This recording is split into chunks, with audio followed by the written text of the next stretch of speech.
Paham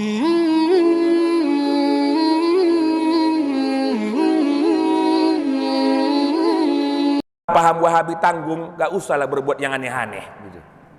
Nah, tak kemana-mana jadinya. Baik Bapak Ibu, maka dalam hal ini kita mesti paham tujuannya dulu. Kan tadi itu kan urusan akhirat. Kira-kira apa tujuannya? Sebagai satu motivasi bagi kita gitu. Ada dorongan bagi kita selain tadi tanggung jawab kita. Tanggung jawab menjadi orang yang bertakwa atas dasar usaha kita balik masing-masing. Rasulullah sallallahu alaihi wasallam bersabda, "Wa in kanat naqisatun yaqulu ta'ala hal li'abdi man tatawwa'a fa in wujida lahu tatawwa' tammat bihil fariidatu." Apa artinya?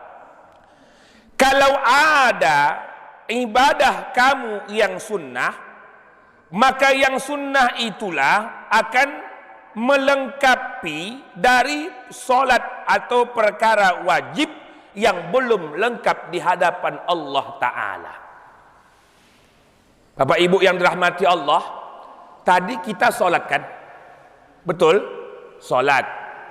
Ada dalam solat itu syarat, sebelumnya ada rukun dalam perbuatan. Yang tadi Bapak Ibu sholat, yakin gak tadi itu lengkap semua? Baik dari perkara yang wajib tadi, rukun, ataupun dari yang sunnah. Yang sunnah-sunnahnya. Ini dalam perkara yang wajib nih, kita minta kalau andai kata perkara kita tidak lengkap, tidak beres, mana yang melengkapi? Yang sunnah-sunnah. Zakat kita belum tentu semuanya bersih, tapi kita yakin itu bersih insyaallah. Maka sedekah Bapak Ibu, infak Bapak Ibu, wakaf Bapak Ibu, itulah yang melengkapi atau yang memenuhi kekurangan dari harta kita tadi ini. Yakin tidak kita 100% mutlak bahwa zakat yang kita keluarkan itu halal. Sholat pun begitu. Kalau ditanya balik jamaah kita nih, kan semua nih sholat nih pasti. Semua sholat nih. Ditanya balik, bagaimana rukun sholat, bagaimana rukun sujud, bagaimana bacaan Al-Fatihah kita masing-masing, bagaimana ucapan takbir kita dalam urusan takbiratul ihram, bagaimana duduk kita tasyahud. Ini kadang jujur bicara tentang kekurangan kita, masing-masing kita maklum mana kekurangan ataupun aib kita dalam perkara ilmu sholat. Jadi yang sunnah-sunnah nih Bapak Ibu, apa tujuannya? Menyempurnakan. Saya percaya bahwa urusan sholat itu dengan ilmu, tapi saya pribadi tak yakinnya saya sebenarnya Pak. Kadang begini, kita menengok orang tahu kita salahnya, ya enggak? Tapi menilai diri kita sendiri tak bisa saya pribadi, orang yang nilai gitu. Tadi saya baca surah ini, Taubah ya kalau nggak salah tadi. Pangkal juzuk 11 tadi itu. Ya'taziruna ilaikum idza raja'tum ilaihim. Kemudian orang di sini mana tahu ada yang hafal, hurufnya itu nggak benar gitu, bacaannya tuh nggak betul gitu. Waktu saya ruku ada orang tengok, rukunya nggak benar gitu, kurang pas. Bapak Ibu, ruku tuh udah dibimbing oleh Rasulullah. Di antaranya apa? Sayyidatu Aisyah. Ketika orang benar rukunya, maka insya Allah sempurna sholatnya. Karena ada dalam riwayat orang yang sholat selama 60 tahun, sholatnya tidak diterima, salah satu sebabnya karena rukuknya tak benar. Jadi bagaimana tingkat rukuk itu benar? Mungkin Bapak Ibu dah pernah belajar sebelum-sebelumnya. Bapak Ibu rukuk ini pinggul dengan bahu, ya kan? Rata. Kepala pun tidak boleh menunggak ke atas, tidak boleh terlalu tunduk sehingga melihat daripada kaki masing-masing. Makanya dicontohkan apa dia? ambil air, ya kan? Ambil air, taruh dalam gelas atau dalam cawan, dalam satu wadah, ya kan? Letakkan di ketika waktu ruku, letakkan di atas leher nih. Coba nanti begitu Bapak Ibu. Jangan ketika sholat, ya kan? Nah, coba nanti. Allahu Akbar. Teskan ruku kita tuh. Ambil air, jangan gelas begini gitu. Ya kan? Ambil gelas biasa, mangkuk tadi atau apa, letakkan di atas pundak leher nih. Kalau kira-kira tumpah, berarti ruku kita tak benar. Ya kan? Tak benar. Ibu tes nanti suami bapak, suami ibu, bapak pun tes gitu ke ibu gitu. Ambil air panas pak, coba sekali. Taruh air panas sini buat rukuknya. Biar tahu dia rukuk itu benar apa tidak gitu. Kalau kira-kira tumpah, rasakan dah. Jadi ini perkara urusan tujuan pertama di mana yang sunnah menyempurnakan kepada yang wajib. Jadi kita kan sama-sama semua tahu, salat kita belum tentu benar, puasa kita belum tentu lengkap, kemudian zakat kita atau yang lain, perbuatlah dengan ibadah yang seperti itu. Kemudian hal selanjutnya Rasulullah mengatakan, wala yazalu 'abdi yataqarrabu ilayya bin nawafil hatta uhibbahu wala in sa'alani la u'tiyannahu wala in ista'adzani la uziyannahu. Apa maksudnya di sini? Ini hadisnya panjang Bapak Ibu, saya supaya potong.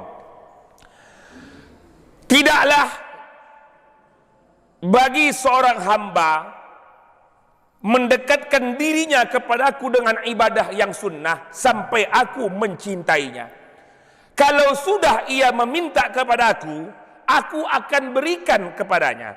Kalau andai kata ia minta tolong sama aku, maka aku akan tolong dia, aku lindungi dia. Coba Bapak Ibu perhatikan. Dulu kita memahami yang namanya berdoa kepada Allah Ta'ala, ada yang dikabulkan, ada yang tak dikabulkan, kan begitu? Ada yang berdoa kepada Allah sekian tahun tak dikabulkan oleh Allah, asalkan masuk akal lah pula ya Pak Bu ya. Jangan pula minta macam-macam. Umur dah 70, saya minta jadi wali kota katanya, tak bisa itu. Cacat umur dia itu. Umur 70 tahun, ya kan? Minta contoh anak menjadi anak yang lebih soleh. Ada cucu minta jadi cucu yang soleh. Ada cicit minta dapatkan cicit yang soleh. Itu masih masuk akal, lumrah lagi dia. Jadi ketika kita meminta kepada Allah Ta'ala, terkadang tak dapat Bapak Ibu. Tak dapat. Kuncinya apa? Allah tak sayang sama kita. Dalam satu posisi. Posisi kedua, Allah sayang sama kita, tapi Allah menganggap kita tak pantas mendapatkan apa yang kita minta. Anggapan yang pertama dulu. Kita yang beramal nih, pertama karena takut masuk neraka. Ya Bapak Ibu, saya yakin percaya takkan ada orang yang di masjid nih ataupun di luar masjid yang ditanya, siap mak masuk neraka? Ada yang mau? Tidak ada. Yang kedua, orang yang beramal ini karena apa? Pengen masuk surga Allah Ta'ala. Saya pernah dibantah Bapak Ibu, jangan beramal karena masuk surga katanya. Jadi beramal kenapa? Saya bilang, kenapa beramal? Mesti cari ridho Allah katanya. Ya, benarnya itu Bapak Ibu. Cuma ada yang berbentuk usaha pribadi, ada keputusan dari Allah. Kita nih beramal yang paling takutnya apa? Masuk neraka. Yang paling kita mimpi-mimpikan apa? Masuk surga. Poin yang pertama kali apa? Mengharap ridho Allah. Itu intinya. Bagaimana caranya mengharap ridho Allah? Karena ridho ini tinggi derajatnya. Kita ini orang awam Bapak Ibu. Awam. Saya khususnya. Saya ini orang awam, orang kerdil dalam sisi ilmu. Beramal kepada Allah Ta'ala mengharapkan ridho, apa yang dimaksud itu? Bagaimana saya sholat hanya karena cinta Allah, saya muliakan Allah Ta'ala. Hakikatnya kadang kita tak bisa sampai kayak gitu. Kita yang beramalnya apa? udah jam sekian, masuk sholat subuh, kerjakan sholat subuh. Apa diantaranya? Karena takut neraka. Apalagi karena ingin dapat pahala. Kalau betul-betul mencintai Allah Ta'ala, tengoklah orang yang lama tuh. Orang-orang dulu, sholat duhanya sampai 3 jam. Ya kan? Subuhnya di masjid terus. Ini saya percaya nanti nih, pulang ustadz, pulang semua ini. Ya enggak? Pulang. Tak tahan itu.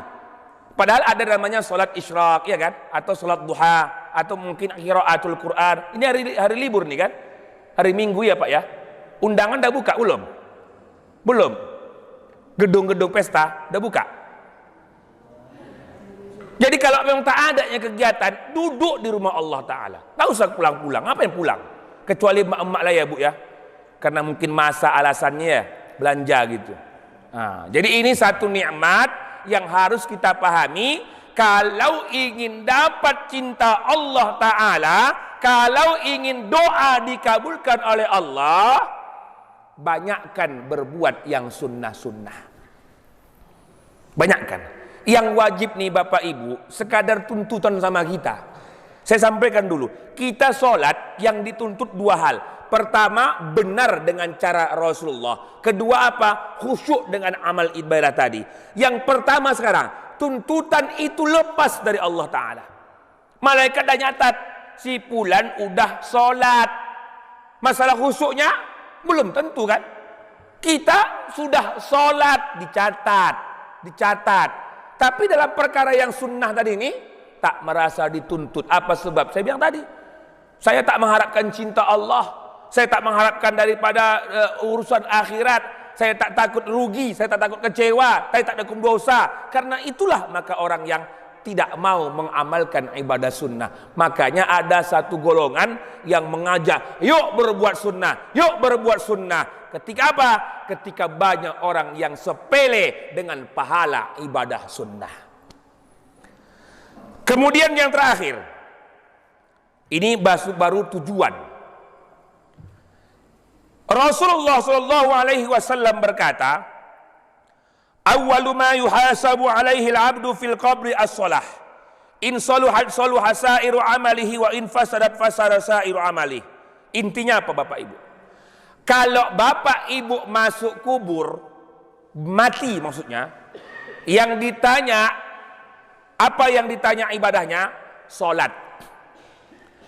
Belum lagi ditanya tentang haji, belum lagi ditanya tentang puasa, belum lagi ditanya tentang sedekah, belum lagi ditanya tentang pakaian yang baik, yang ditanya sholat.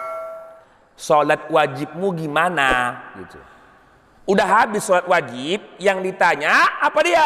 Sholat sunnahmu. Sholat sunnah yang ditanya. Begitu. Banyak nggak kita berbuat sholat sunnah? Habis sholat fardu, habis sholat sunnah, masuk dengan ibadah yang lain. Itu yang dihisab oleh Allah Ta'ala. Jadi kalau andai kata sholat fardunya pas-pasan, sholat sunnahnya pun tak ada, lompat langsung dengan amal yang lain, terlalu cepat kita dihisab oleh Allah dalam urusan pahala, sementara dalam urusan dosa ditanya sampai mungkin ribuan kali atau ribuan tahun. Kenapa? Ibadah kita tak seimbang dengan dosa. Makanya bicara tentang tadi doa tadi Bapak Ibu, kadang yang banyakan kita minta sama Allah, tapi kadang tak mengukur diri masing-masing gitu. Dalam tafsir Al-Azhar ada satu sebutan di situ atau riwayat, apa sebab ada hamba yang Allah Ta'ala itu kabulkan, tapi kabulkan itu bukan menjadi satu berkah baginya, dimintanya dikasih Allah tapi nggak berkah, apa gunanya gitu. Tidak. Apa sebab? Dia amalnya sedikit. Saya cuma sholat fardu, saya cuma puasa Ramadan, saya cuma berangkat haji. Sudah, amal sunnahnya kurang, dimintanya kepada Allah banyak. Ya Allah, jadikan aku seperti ini. Ya Allah, jadikan suamiku seperti ini. Ya Allah, jadikan anakku seperti ini. Ya Allah, berikan aku rumah yang baru. Ya Allah, berikan aku ini. Banyak kalimat tadi ini. Sementara amalnya kurang. Makanya Bapak Ibu saya kalau jadi imam, saya tak mau banyak-banyak doa. Saya tak mau banyak-banyak doa. Kenapa? Saya tahu diri saya dan begitu juga dengan jamaah. Apa untungnya? Jamaah ini tak semua sama cara berpikirnya. Apalagi doa yang kita pakai ini bahasa Arab. Yang jujur yang tahu cuma na'am sama la. Yes, dama, no. Nah, itu tahu dia tuh mungkin. Masuk dia ke bandara tengoknya bahasa Arab bingung dia. Tengoknya bahasa Inggris bingung dia. Saya berdoa pertama saya sesuaikan dengan diri saya. Yang kedua, sesuaikan dengan amal saya. Yang ketiga, saya sesuaikan dengan orang yang ada di belakang saya tadi ini. Apakah semuanya sama dengan saya? Tidak. Apakah semuanya ngerti tentang saya bahasa Arab? Tidak. Gitu. Makanya saya berdoa kepada Allah, tak mau panjang-panjang. Hakikatnya kita masing-masing tahu amal kita. Ketika selesai sholat, bapak ibu nak zikir, nak doa lagi, terserah. Gitu. Tapi ketika berjamaah, saya nggak suka panjang-panjang. Pendek-pendek aja. Satu. Kedua apa? Doa-doa yang sering bapak ibu dengar, yang kira-kira paham apa yang saya maksud dalam bacaan doa tersebut. Sudah? Bapak ibu yang dirahmati Allah Subhanahu wa ta'ala. Itu 1/4 dari kajian kita. Kita lanjut. Masuk dalam masalah. Singkat-singkat aja Bapak Ibu ya. Singkat-singkat aja. Lompatkan terus. Masalah yang pertama yaitu berkait dengan ibadah, kaifiat ibadah sholat sunnah. Satu masalahnya begini. Ada orang yang ketika sholat fardu dia tenang. Baik dia sendiri atau berjamaah. Tapi ketika dia sholat sunnah macam patok ayam kencangnya. Allahu Akbar, Allahu Akbar, Allahu Akbar, Allahu Akbar, Allahu Akbar, Allahu Akbar, Allahu Akbar. Itu pada hakikatnya kalau tak sampai dia pada tumak ninah, salatnya tak sah. Tuh. Kapan dia mulai tumak ninah? Kapan dia mulai? Di waktu sudah benar pergerakannya. Allahu Akbar, tenang dulu, baru baca Fatihah. Allahu Akbar. Jangan sampai nanti dia begini baru situ membaca. Terakhirnya apa? Tingkat kali naiknya gitu. Waktu sujud begitu juga. Allahu Akbar. Sujud dia, ya kan? Posisi kakinya benar dulu, tangannya benar dulu, jidatnya ini sampai dulu ke tempat sujud. Baru dia membaca. Bacaan yang satu kali subhanallah atau subhana rabbiyal a'la, subhana rabbil azim, satu kali pun tak masalah karena itu ukuran tumakninah yang paling kecil atau yang paling dekat waktunya. Tapi sebaiknya bagaimana? Bacalah sebanyak tiga kali. Tak bisa 3 kali, sekali boleh, tapi dengan ketentuan membacanya ketika sudah benar posisi tangan, posisi sholat, posisi perbuatan. Jangan ketika masih dalam bergerak-gerak sana sini sudah membaca, sementara kita ketika sholat sunnah samanya perbuatannya dengan sholat wajib. Sama perbuatannya, cuma rakaatnya beda, ya kan? Kalau subuh, kalau misalkan maghrib, isya dan asar itu 4 rakaat, ini jadi 2 rakaat. Udah? Karena ini sholat sunnah kadang orang sepele. Apa maksud saya di sini? Karena ini sholat sunnah suka-suka hatinya dibantainya cepat-cepat gitu. Padahal hakikatnya kalau sholat sunnah ini kalau kita samakan dengan 2 rakaat subuh. Bagaimana Bapak Ibu subuh 2 rakaat? Ketika sholat sunnah 2 rakaat pun sama timing waktunya. Ukur dulu nanti masing-masing. Jadi kalau saya mengatakan begitu, jangan supaya apa? Orang yang ikut nih kadang, contohlah Bapak Ibu tarawih ya kan? Di sini berapa rakaat? 40. Tarawih Bapak Ibu 20. 3 witir. Nampak kali nggak pernah tarawih ya? Tarawih 20, witir 3. Yang 20 tuh imam ngerti lah mungkin, makmumnya tak ngerti.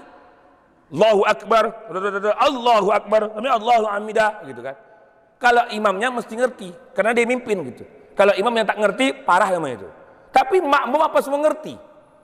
Apalagi tarawih pertama kali kan, malam pertama sampai malam ketiga, malam kelima ramai yang datang tuh. Apa semua yang datang tuh ngerti? Imam bangkit, imam rukuk, imam sujud, dia ngikut, tapi tak ikut di situ tumak ninahnya, tak ikut di situ bacaannya. Banyak orang yang sholatnya gagal ketika bulan Ramadan. Kau jamnya Bu ya? Enggak kan? Dah, itu pertama. Masalah kedua berkait dengan pemahaman hadis Rasulullah yang diriwayatkan daripada Abu Dzar atau yang diriwayatkan daripada Umar bin Khattab. Sekira pahamnya begini, singkat aja.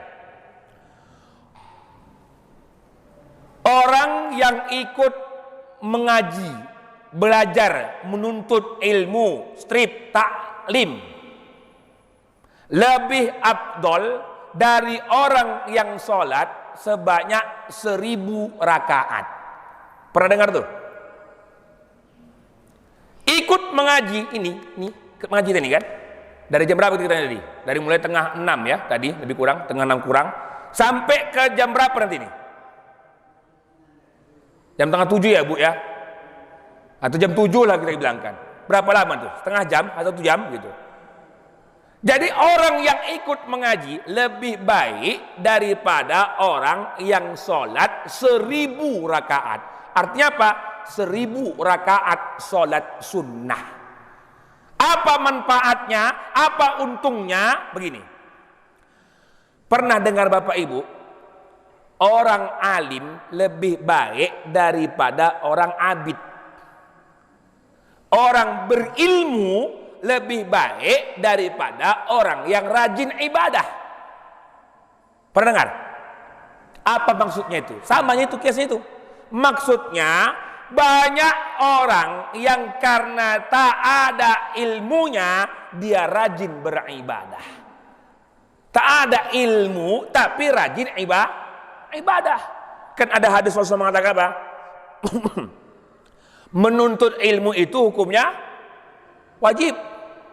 Atau dengan pendapat daripada Imam Abul Azaim, yang menjadi modal berterimanya ibadah ada ilmu.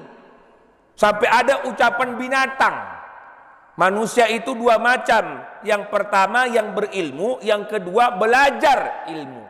Alim wa muta'allim, wa laisa fihi ma illal bahaim. Kalau ada orang yang tak ada ilmunya dan juga tak mau belajar nuntut ilmu agama, maka dibilanglah dia itu binatang. Artinya apa Bapak Ibu? Tingginya derajat orang yang berilmu ini dibandingkan orang yang beribadah. Tingginya derajat orang yang menuntut ilmu dibandingkan orang yang sholat 1000 rakaat itu apa sebab? Kalau sholat yang dikerjakan itu tak punya modal. Jangan pahami begitu. Jangan dipahami nanti, aku ikut pengajian, pahala aku lebih besar daripada sholat. Enggak. Pemahamannya mesti jelas. Kita yang nuntut ilmu ini, ya kan, kewajiban kepada diri kita. Sementara yang sholat sunnah itu, ya kan, perbuatan sunnah 1000 rakaat. Kalau kita kerjakan dengan dasar ilmu, maka orang yang sholat tadi itu lebih besar dari pengajian. Tapi maksudnya, di mana ketika banyak orang yang tidak peduli dengan ilmu pengajian, yang dia tahu apa? Berbuat amal, berbuat ibadah. Sholatnya tak dibondali dengan ilmu, levelnya di bawah orang yang ngerjakan atau yang menuntut ilmu agama. Makanya ada tingkat. Orang yang beradab lebih tinggi daripada orang yang alim. Udah? Orang alim lebih tinggi derajatnya dibandingkan orang yang ahli ibadah. Adab, ilmu, abid. Jadi apa maksudnya? Kalau orang yang beribadah tak ada ilmu, kosong. Dibalik lagi nih. Orang yang berilmu tapi tak beradab, kurang ajar namanya. Kurang ajar namanya. Kan banyak begitu. Dia ustadznya gitu, tapi ngomongnya B1, B2. Ada nggak orang gitu? Pernah dengar? Bukan saya ya Bu. Jangan tengok saya langsung mukanya. Ada orang nggak gitu nggak? Dia ustadz, guru agama, contoh suri tauladan, pengganti Rasulullah, al-ulama warasatul anbiya, ya kan? Ada bahasanya, ada. Tapi tengok dulu kondisinya gitu. Kadang maaf, ketika berbau dengan nafsu syaitaniyah, akhirnya nyelempeng jadinya, hancur jadinya. Marwah kita sebagai alim ulama itu beda. Ya kan? Saya bukan alim ulama, saya guru koci, guru alim bata masih. Nah, jadi kalaulah andai kata bicara tentang tingkat, adab di atas orang alim di atas orang abid. Nah, lanjut. Ada lagi permasalahan, gak usah banyak-banyak Bapak Ibu, kita kaji 3 aja ya. Bingung saya milih-milihnya, banyak lagi ini masih. Yaitu berkait kepada wasiat Abu Bakar As-Siddiq kepada Khalifah Umar bin Khattab. Inni musika bi wasiyatin in hafaztaha inna lillahi haqqan bin nahari la yaqbaluhu bil lail wa haqqan bil laili la yaqbalu bin nahar wa innama la yataqabbalu wa innama la taqbalu nafilah hatta tu'addi al faridata. Pemahamannya begini. Si Khalifah Abu Bakar memberikan wasiat kepada Khalifah Umar bin Khattab. Katanya begini, sesungguhnya bagi Allah itu punya hak di malam hari, tidak menerima di waktu malam. Begitu juga sebaliknya, Allah punya hak di malam hari, tidak menerima di siang hari. Wa innamalil hasr, Allah Ta'ala membataskan, tidak menerima ibadah yang sunnah sampai kamu bayar yang wajib. Nah, ingat Bapak Ibu, ini paham yang cukup memberikan sebuah kritik balik sama kita. Tak guna Bapak Ibu sedekah, ini paham ini. Tak guna Bapak Ibu sedekah kalau ada zakat yang belum dibayar. Paham? Tak guna Bapak Ibu sholat sunnah kalau ada sholat fardu yang belum dibayar. Ini paham pertama Bapak Ibu. Keras nggak? Artinya apa? Kepedulian kita dalam urusan sholat yang dulu kita masih banyak tinggal. Saya yakin percaya alhamdulillah kita yang datang ini orang-orang yang diberi taufik oleh Allah, diberi hidayah oleh Allah, dikuatkan imannya. Namun dulu kala masa muda Bapak Ibu, masa lalu Bapak Ibu, siapa yang tahu Bapak Ibu masing-masing. Sholat yang bertinggalan nih sekarang jadi masalah. Apa efek negatifnya ketika Bapak Ibu kerjakan yang sunnah-sunnah, ikut riwayat sunnah Khalifah Abu Bakar ini, sholat Ibu tak ada gunanya. Bahkan dalam pemahaman yang lebih keras, haram sholat sunnah kalau ada skodo sholat fardu. Ini kan satu hal yang menjadikan ancaman bagi Bapak Ibu. Contoh begini, saya punya utang sama Bapak Ibu. Berapa utang? 10 juta. 10 juta. Untuk apa saya berutang? Dulu saya berutang untuk beli beras, untuk makan contohnya. Janganlah 10 juta dulu, 1 juta lah misalkan, 1 juta lah kita bilang. Udah, untuk makan. Sudah? Kemudian ikut dengan janji tak saya bayar. Janjinya minggu depan mau bayar, sampai waktunya nih minggu depan tuh tak saya bayar. Datang lagi saya. Datang saya berniat pinjam lagi uang. Untuk apa? Bukan lagi untuk makan, beli kereta DP. Datang yang meminjamkan nih, ya dia pikir yang si Pulani datang untuk bayar utang. Rupanya tidak. Datanglah tadi saya minjam lalik, Pak, maaf ya, saya nggak bisa bayar utang yang 1 juta itu. Jadi mau ngapain? Kata yang mengutangkan, saya datang minjam lagi sekitar 1 juta atau 2 juta lagi. Untuk apa? Makan lagi? Enggak, beli kereta. Kira-kira dia apain sama yang mengutangkan? Dapat gak tuh kira-kira Bapak Ibu? Kalau dapat yang gila lah mengutangkan itu betul. Nah itu logika kita tuh. Artinya apa? Itulah urusan dengan ibadah. Ikut dengan paham yang keras nih, yang syadid nih, tak sah lagi, haram yang sholat sunnah kalau ada qadha. Ikut paham ini. Ada paham yang kedua? Ada. Apa dia? Kerjakan kamulah yang wajib, yang qadha. Kerjakan kamulah yang sunnah dengan niat azam iltizam, aku tetap bayar utang-utangku yang tadi. Sama halnya begini, saya punya utang berapa? 1 juta. Besar kan tadi? Besar. Lalu saya jumpa masjid, ada kotak infak, ada orang minta-minta. Kalau diikutkan pada hukum, sah nggak saya kasih itu? Dampak saya kotak infak, oh ada kotak infak, ada orang yang membutuhkan, Pak bantu saya Pak, saya pengen makan, Pak bantu saya. Artinya ada kita jumpa pengemis, salah nggak dikasih?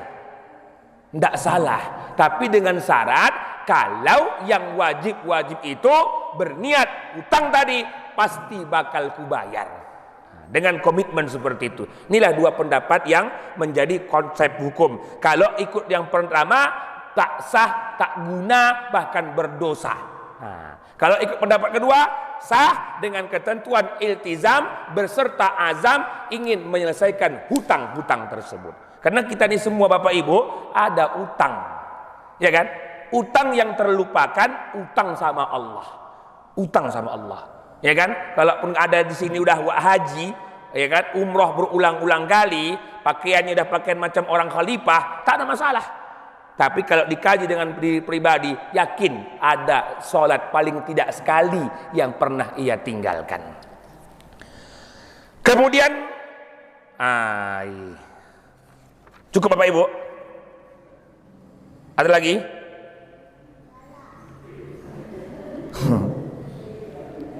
Ayyalbi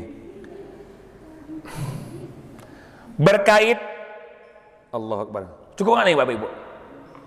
Cukup ya? Tambah satu lagi. Berkait dengan perkara ucapan di mana hadis Rasulullah Shallallahu Alaihi Wasallam mengatakan dari Anas bin Malik, akrimu buyutakum bi ba'di salatikum wa la tattakhidhuha qubura, rawahu Dailani. Muliakan kamulah rumah kamu dengan sebahagian solat kamu, dan lalu jangan jadikan itu rumah kamu sebagai kuburan. Artinya apa? Sepi tanpa perbuatan amal ibadah. Jadi ini Bapak Ibu satu anjuran bagi kita. Dulu saya sampaikan, yang tadi kita berbuat sekali amal dikasih Allah 10 kali lipat, kan begitu? 1 kali ini, siapa yang ngasih air nih? Siapa yang menuangkan kemari? Perbuatan baik kan nih? Baik. Ibu bapak berapa orang nih gelas tadi nih? Banyak nih kan? Atau yang lain, ibu bapak yang bersedekah, berinfak ke masjid nih, sebahagian dibelikan ke wakaf tanah, ya kan? Sebahagian untuk pengurus masjid, sebahagian untuk apa? Memperbaiki apa yang rusak dalam masjid nih, sebahagian apa lagi? Untuk digunakan untuk imam, untuk ustadz pengajian subuh nih, ya kan? Dapat nggak ustadz nih? Ada kan rezeki ustadz? Dari mana itu? Dari jamaah. Sekali berbuat Allah kasih 10 lipat ganda, paling sedikit. Dengan hitungan 700 bahkan lebih daripada itu, lipat gandanya. Jadi ketika beramal, jangan berpikir amal itu dikerjakan di rumah. Amal yang terbaik tetap dikerjakan di rumah Allah Subhanahu wa taala. Itu ingat dulu. Seluruhnya yang namanya salat, zikir, doa, qiraatul Quran diamalkan di mana terbaik? Di rumah Allah taala. Makanya ada tindakan keras. Ada orang yang dalam satu riwayat disebutkan Rasulullah Shallallahu alaihi wasallam bertanya kepada sahabat-sahabat atau kawan-kawan beliau yang berdekatan dengan rumah Allah taala, rumahnya berdekatan tapi tak mau datang ke masjid. Apa kata Rasulullah?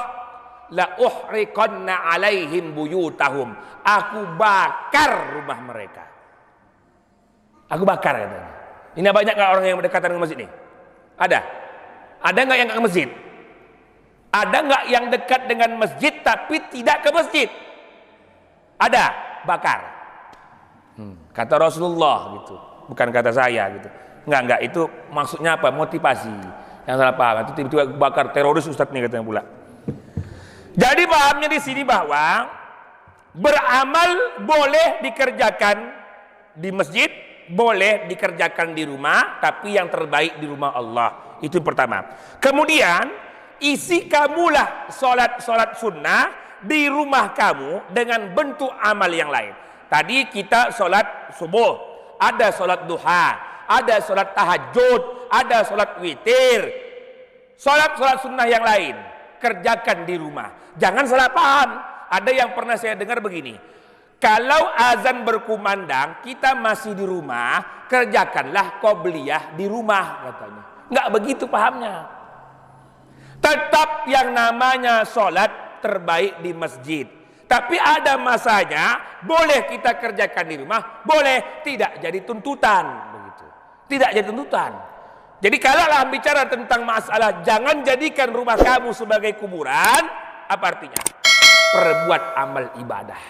Baca Quran banyak-banyak di rumah. Tak bisa baca Quran Bapak Ibu, dengarkan MP3 Quran tadi. Saya ajak Bapak Ibu gitu, karena keluarga saya, rumah saya begitu. Ya kan, tiap subuh, mulai dari surah Amma Yatasaalun. Juz 30, bukan 30 juz 30. Karena kadang dari telinga kita telinga panca indera yang tak pernah berfungsi atau mati. Dari sejak dalam rahim keluar dalam dunia walaupun masih anak-anak, bayi, sampai kita dewasa, sampai mati pun tetap telinga berfungsi. Makanya sunnah bagi orang yang melintasi kuburan mengucapkan salam. Tapi tidak wajib dan tidak sunnah bagi yang mengucapkan menjawab atau mendengar jawaban dari salam tadi. Ya kan? Ada yang pengen? Mana tahu lewatkan assalamualaikum, waalaikumsalam katanya. Nah, insyaallah mudah-mudahan taubat waktu assalamualaikum. Baik Bapak Ibu yang dirahmati Allah, itu aja mungkin ya. Hitungan kita ini baru lebih kurang setengah ya dari apa yang kita bahas berkaitan dengan sholat sunnah. Bila ada yang ditanyakan, insyaallah kalau berkait dengan sholat khususnya, insyaallah pada minggu yang akan datang atau bulan yang akan datang, kajian yang akan datang berkait dengan duha, isyraq, mana beda-bedanya, witir, tahajud atau rawatib yang lain-lain, insyaallah akan kita kupas dan mudah-mudahan dapat dimudahkan oleh Allah Subhanahu wa taala. Untuk pertemuan ini bila ada yang ditanyakan silahkan ditanyakan, kalau tak ada kita pulang. Silakan Bu. Waalaikumsalam warahmatullahi